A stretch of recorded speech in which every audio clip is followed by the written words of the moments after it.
Magandang araw. Ito ang Tagalog Bizarre Story Archives kung saan pag-uusapan natin ang ilang mga istoryang hindi pangkaraniwang napapanood o napag-uusapan on a daily basis. Kung ang hilig mo ay ang mga ganitong klase ng kwento ay huwag mong kalimutang i-click ang subscribe button at notification bell upang maging updated ka sa lahat ng videos na i-upload sa channel na ito.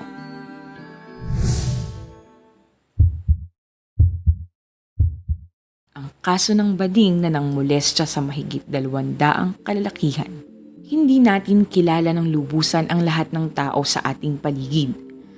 May mga taong may malagim na lihim palang tinatago, kung kaya't mabuting ingatan ang ating sarili at kilalanin ng lubusan ang ating mga nakakasalamuha kung ayaw nating tayo ay mapahamak. Ang kasong ito ay tungkol sa isang mukhang disenteng doctoral student tuwing umaga, ngunit nagiging isang demonyong may kasukulam-sukulam na gawain pagsapit ng dilim. Isang lalaking may pusong mamon o tawagin na nating bading na bumiktima sa aabot 206 na kalalakihan sa paraang sexual. Magsisimula ang lahat sa Manchester na matatagpuan sa hilagang kanlurang bahagi ng Inglaterra. Ang Manchester ay isa sa pinakaunang na-develop na lungsod sa buong mundo at kasalukuyang pangalawang pinakamayamang lungsod sa United Kingdom, na kasunod lamang ng London. Sa pusod ng Manchester matatagpuan ang Princess Street, napapalibutan ng sikat na Chinatown, maraming bar at club at ilang universidad. Sa tuwing gabi, maraming estudyante ang nagpupunta rito upang magsaya dahil sa buhay na nightlife sa lugar. Alas 6 ng umaga noong ikalawang araw ng Hunyo, taong 2017, ang 18 taong gulang na amateur rugby league player na si Jerry ay biglang nagising dahil sa matinding sakit sa kanyang katawan. Nang magkamalay siya, natagpuan niya ang sarili na nakahiga sa kama at ang kanyang pantalon ay nakababa hanggang tuhod. At may isang lalaking nakikipagtalik sa kanya. Agad na bumangon si Jerry mula sa kama. Tumingin sa paligid at napagtanto na siya ay nasa isang hindi pamilyar na kwarto kasama ang isang hubad na estranghero na nakatayo sa kanyang harapan.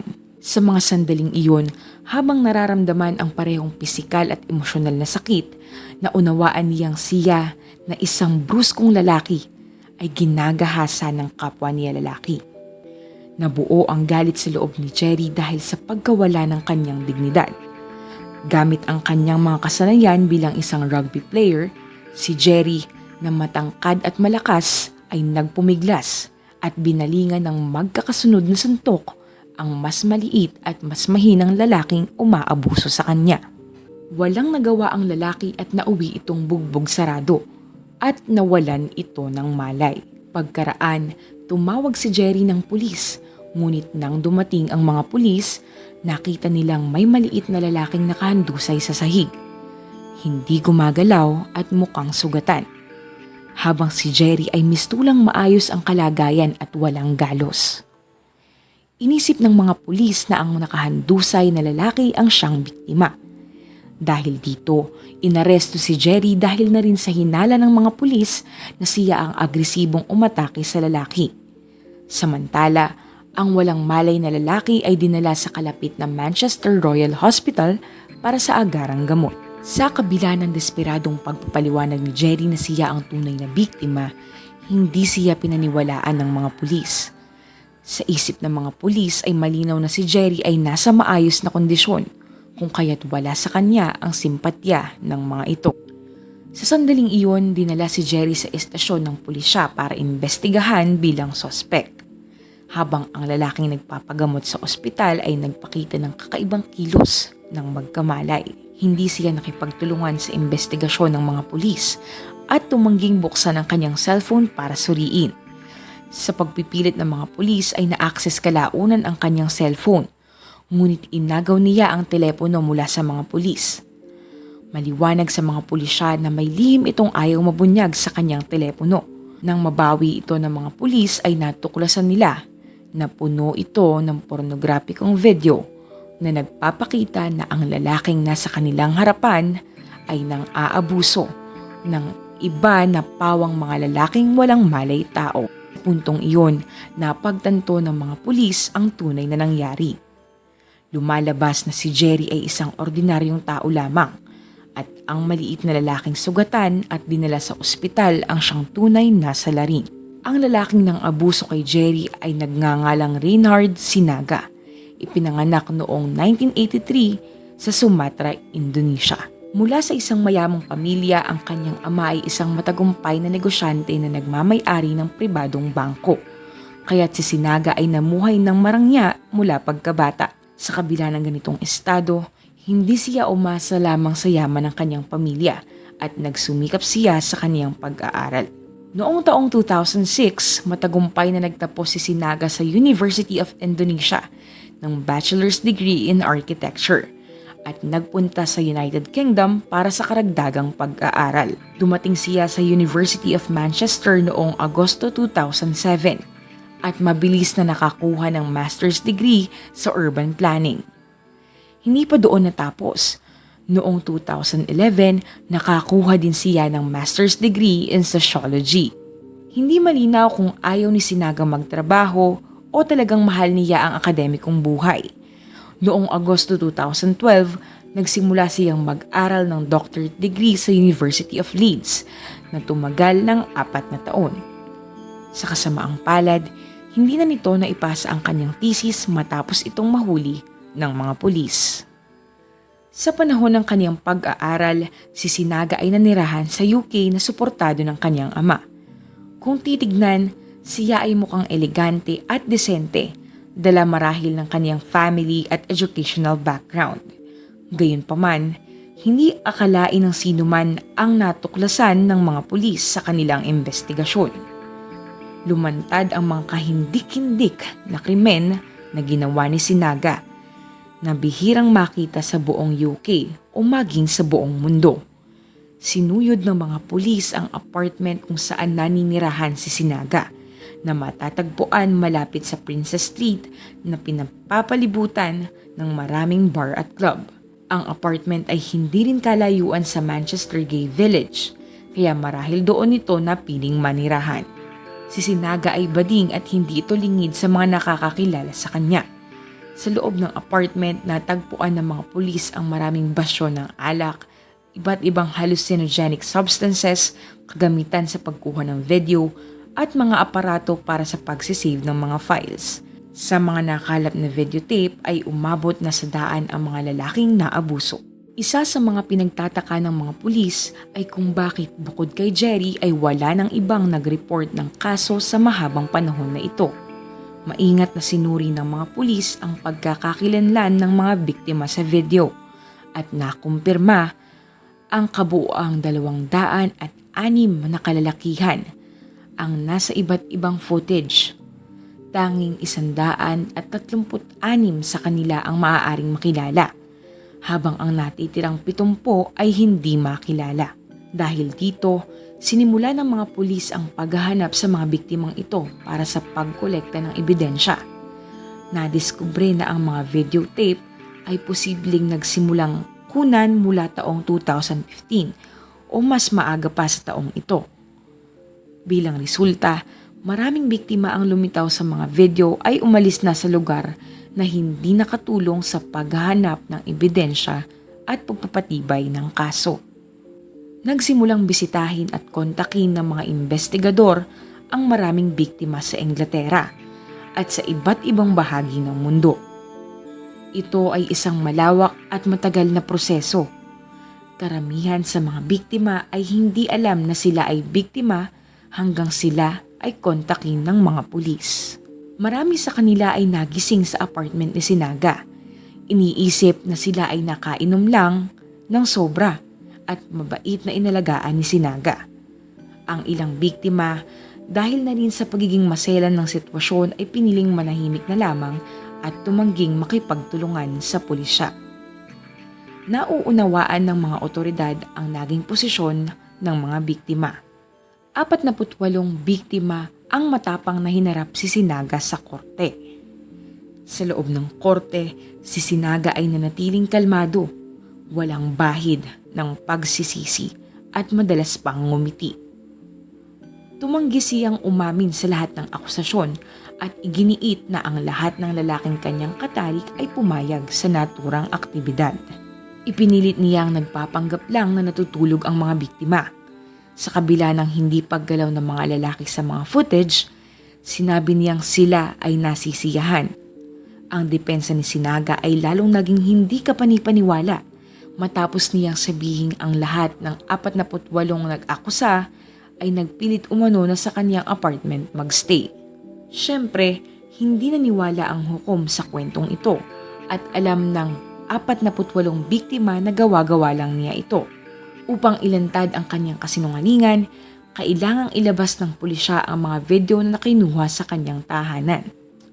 Nagulantang ang mga biktima sa kanilang nasaksihan.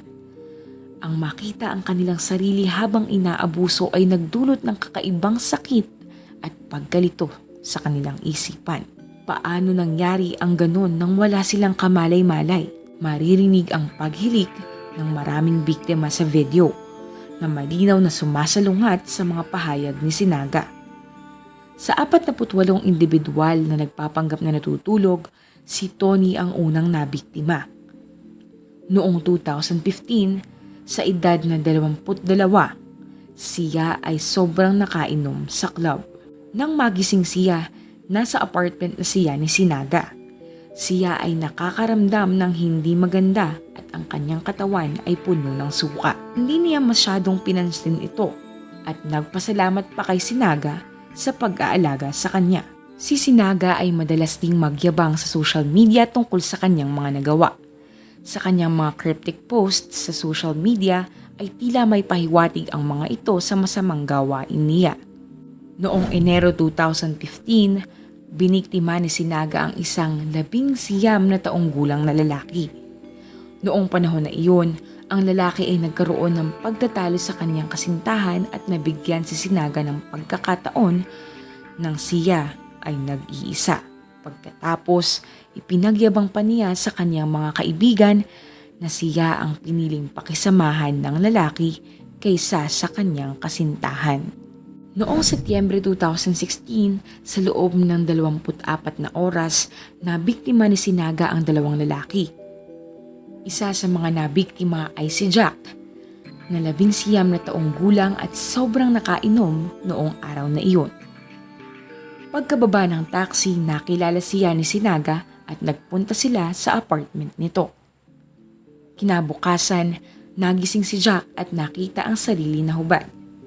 Pinaliwanag ni Sinaga na hinubaran niya ito dahil ito ay nagsuka.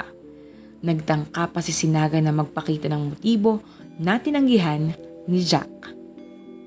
Sa United Kingdom, upang maprotektahan ang privacy ng mga biktima, ang mga pangalan ng lahat ng biktima ay pinalitan ng alias at 4 na magkakahiwalay na paglilitis ang isinagawa ng walang interference. Bawal din ang media coverage. Gayunpaman, ang ilang individual ay piniling magpakilala at hindi magtago ng katauhan. Si Daniel, ang unang biktima na gumawa nito, ay nagsabi na isang araw noong 2015, ipinagdiriwang niya ang kanyang kaarawan kasama ang mga kaibigan at marami siyang nainom. Pagkatapos ng pagdiriwang, plano niyang mag-taxi pa uwi, ngunit bigla niyang naramdamang kailangang umihi. Nagpunta siya sa isang maliit na eskinita sa tabi ng pub at biglang nawalan ng malay. Kinaumagahan, nagising siya sa apartment ni Sinaga na nakakaramdam ng pagod at panghihina ng katawan at hindi nito alam kung ano ang nangyari. Inakala niyang sobrang nakainom lang siya at hindi niya ito inireport. Noong 2017 lamang nang kontakin siya ng pulisya at ipakita ang video ng pang-aabuso sa kanya, nalaman niya kung ano ang tunay na nangyari. Ang karanasan ni Daniel ay kumakatawan sa karamihan ng mga biktima. Akala nila ay sobra lang ang kanilang nainom dahil normal silang nakararanas ng sakit ng ulo kinabukasan matapos malasing. Kahit na nararamdaman nila ang pisikal na sakit, nangingibabaw ang sakit ng kanilang ulo kung kaya't hindi sila naghinala ng iba pang posibleng nangyari. Pinagsama ng pulisya ang testimonya ng maraming biktima sa surveillance video upang mapagtagpi-tagpi ang kabuuan ng krimen ni Sinaga. Napag-alaman ng karaniwang lumalabas siya pagkatapos ng hating gabi dahil malapit lang ang kanyang apartment sa kalye ng mga bar. Ilang minuto lamang ang lakad pababa upang makarating ito dito. Minsan, maaari pa niyang makasalubong ang kanyang mga target sa labas ng gusali ng apartment. Sa pamamagitan ng surveillance video sa kalye, nakita na pagkabalik niya sa loob ng 1 minuto, may kasama na ito patungo sa kanyang tirahan. Pinipili lamang niya ang mga lalaking mag-isa. Kung may nakita siyang lasing na nakahiga sa isang eskinita o kalye, direkta niya itong dadalhin sa kanyang bahay. Kung may nakita siyang nakainom ngunit nakatayo pa rin, lalapitan niya ito. Kakausapin at yayayain na lumipat ng lugar para uminom pa o magpahinga na kung saan may mas mataas na tsansang pumayag ang mga ito. Kapag may sumama na sa kanya pabalik sa kanyang apartment, wala nang tsansang makatakas pa ito sa kanyang masamang balak. Aalokin niya ito ng inuming may halong pampatulog. Upang matiyak na maayos ang lahat, maingat na tinetesting ni Sinaga kung talagang nawalan ng malay ang biktima bago niya isagawa ang karumal-dumal na pangmomolestya. Ire-record ng kamera ang buong proseso at kinabukasan, sasabihin ni Sinaga sa biktima na dinala niya ito pabalik matapos itong bumagsak sa kalye dahil sa sobrang pag-inom noong nakaraang araw. Karaniwan, magpapasalamat pa ang biktima at aalis. Gamit ang pamamaraang ito, nagpatuloy siya ng 2 taon. Noong Abril 2017, may isang lalaking nag-report sa pulisya na naalala lamang niyang nagising siya sa silid ng isang Asian na lalaki. Nakakaramdam ng pagkahilo at umalis. 2 araw matapos iyon, natanto niyang siya ay naabuso at agad itong inireport sa pulisya. Sa kasamaang palad, hindi niya matandaan ang itsura o address ng suspect, kaya't walang makuhang lead ang pulisya. Hanggang sa nangyari kay Jerry na 18 taong gulang, walang nakakaalam kung dahil ba sa maganda ang kanyang pangangatawan o dahil kaunti lang ang nainom niyang droga. Ngunit nagising siya habang ginagawa ni Sinaga ang nakagawian at inilantad ang mga krimen ni Sinaga sa publiko. Ang paglilitis kay Sinaga ay tumagal mula 2018 hanggang 2020.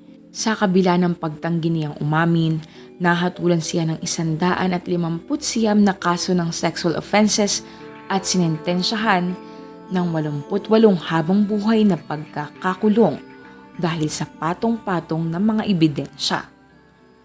Sinabi ng hukom, "Sa aking pananaw, ikaw ay isang napakadelikado, tuso at mapalinlang na individual, kaya't umaasa akong hindi ka na muling makakalaya." Bagaman may kapangyarihan ang parole board na magbigay ng parole, ang pinakamaagang pagkakataon niyang makalaya ay matapos magsilbi ng 40 taon o aabot hanggang 2060. Kahit mabuhay si Sinaga, hanggang sa panahong iyon, siya ay magiging 77 taong gulang na. Ang Crown Prosecution Service ay itinuturing siyang pinaka-prolific na sexual offender sa kasaysayan ng batas ng Britanya.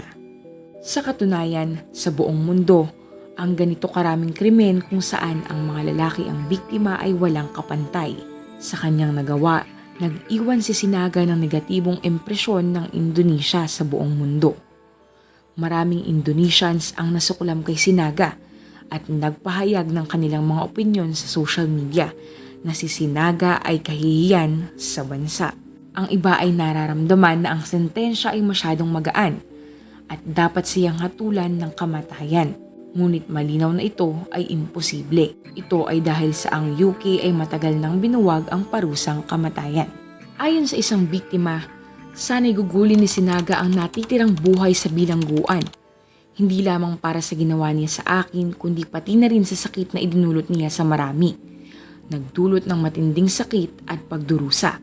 Ayon pa sa isa, ang araw na kinausap ako ng pulis ay hindi ko malilimutan dahil ganap na binago nito ang aking buhay.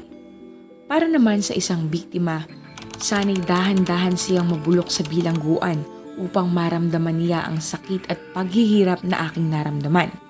Sinira niya ang aking buhay. Sa buong paglilitis, tanging ang ina ni Sinaga ang dumalo para sa kanya sa isang pagdinig.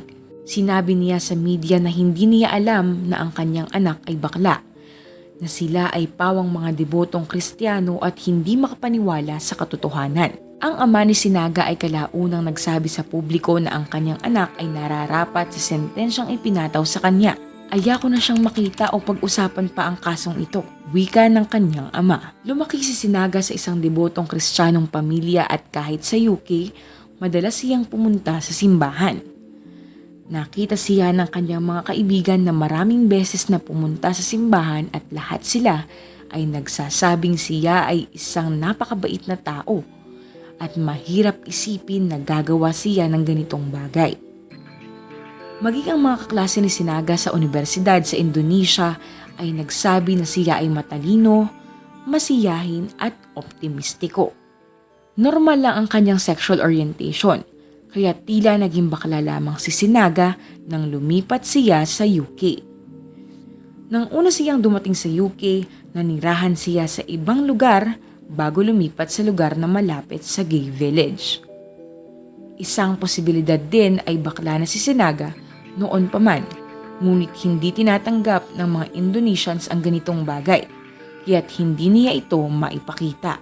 Sa UK, nakita niya na mas bukas ang mga pananaw ng mga tao tungkol dito, kaya't malaya niyang niyakap ang kanyang sexual orientation.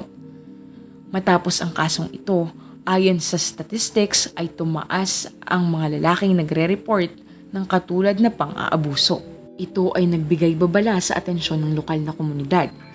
Dahil bago ang insidenteng ito, ang focus ay pangunahing nakatuon sa kaligtasan ng mga kababaihan. Karaniwang ipinapayo sa mga kababaihan na huwag maglakad ng mag-isa sa gabi, habang ang kaligtasan ng mga lalaki ay madalas na ipinagsasawalang bahala. Ang kaso ni Sinaga ay isang paalala na ang panganib ay walang pinipiling sexual na orientation. Mapalalaki o babae, matanda o bata, ay kinakailangan ng iba yung pag-iingat. Dahil sa panahon ngayon, mahirap nang makilatis ang taong gagawa at hindi gagawa ng mabuti sa kanyang kapwa. Kung ikaw ay umabot sa bahaging ito ng video, maraming salamat sa iyo. At kung nais mong mas masuportahan ang aming channel sa paggawa ng ganitong klase ng content, you can do so by following the instructions on your screen. Para sa iba pang storya, huwag mong kakalimutang mag-subscribe sa aming channel. At kung may nais kang ma-feature na kwento na sa tingin mo ay angkop sa channel na ito, maaari mo itong isulat sa comment section.